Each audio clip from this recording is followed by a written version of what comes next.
Imigrasi sebagai pintu gerbang pertama masuknya warga asing ke Indonesia, turut serta menjaga keutuhan wilayah Republik Indonesia. Kesatuan Geopolitik Indonesia dengan doktrin wawasan Nusantara menjadikan kedudukan imigrasi begitu penting dan dominan sebagai institusi pertama yang menentukan arus masuknya mobilitas manusia dari seluruh penjuru dunia dengan keanekaragaman kepentingannya.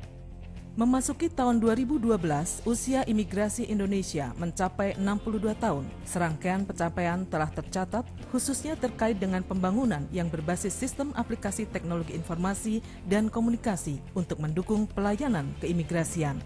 Pembangunan Sistem Informasi Manajemen Keimigrasian atau SIMKIM pertama kali dibentuk yaitu pada tahun 2007 yang terus dikembangkan sampai dengan saat ini. Masyarakat secara luas dapat menikmati terselenggaranya SIMKIM ini melalui sistem e-office, sistem penerbitan dokumen perjalanan Republik Indonesia, penerapan e-paspor, penerapan kartu izin tinggal terbatas dan kartu izin tinggal tetap elektronik, serta sistem autogate keimigrasian dan implementasi sistem informasi keimigrasian pada 4 perwakilan Republik Indonesia di luar negeri. Pelayanan berbasis IT ini memungkinkan masyarakat membuat dan mengurus paspor dan visa secara online melalui website www.imigrasi.go.id. Dengan layanan ini, masyarakat tidak perlu mengantri, cukup mengisi form isian dari manapun dia berada dan mencantumkan soft copy surat identitas dan persyaratan pendukung, bebas antrian dan tentu bebas calo. Untuk mengimplementasikan rencana aksi pencegahan dan pemberantasan korupsi di lingkungan Direktorat Imigrasi, ditetapkan beberapa tonggak kemudahan bagi masyarakat, di antaranya penunjukan 80 kantor imigrasi untuk menerbitkan paspor dalam waktu 4 hari kerja setelah wawancara dan pengambilan foto, dan bebas pungutan liar.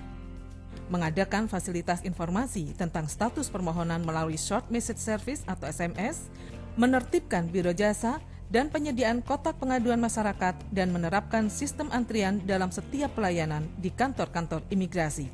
Menurut saya sekarang sistem online di imigrasi sangat membantu ya, karena sebelum-sebelumnya sistem imigrasi yang tidak online itu sangat menyita waktu dan agak berbelit-belit.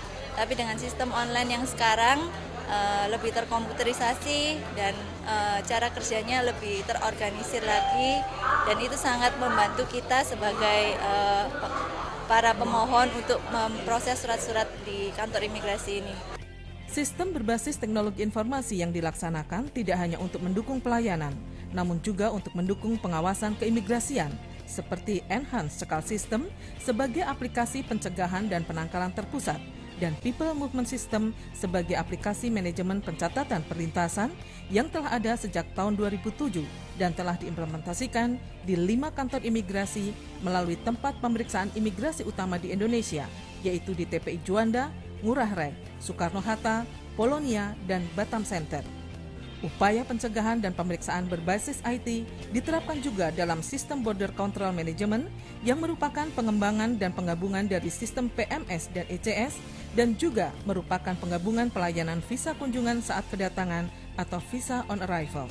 Termasuk dalam hal ini adalah mulai beroperasinya Autogate di Bandara Soekarno-Hatta, Jakarta mulai 25 Januari 2012. Selain itu, imigrasi telah memiliki Disaster Recovery Center keimigrasian berupa aplikasi dan kopi data dari Pusat Data Keimigrasian sebagai penanggulangan perlindungan Pusdakim apabila terjadi ancaman bencana alam dan bencana lainnya.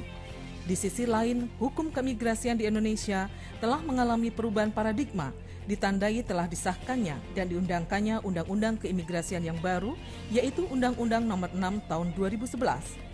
Termasuk dalam hal ini adalah amanat pembentukan organisasi baru keimigrasian, yaitu pembentukan kantor imigrasi sebagai unit pelaksana teknis untuk mendekatkan jangkauan pelayanan keimigrasian kepada publik dan memperkuat lini dalam pelaksanaan tugas dan fungsi pengawasan keimigrasian, termasuk unit pelaksana teknis dan rumah detensi.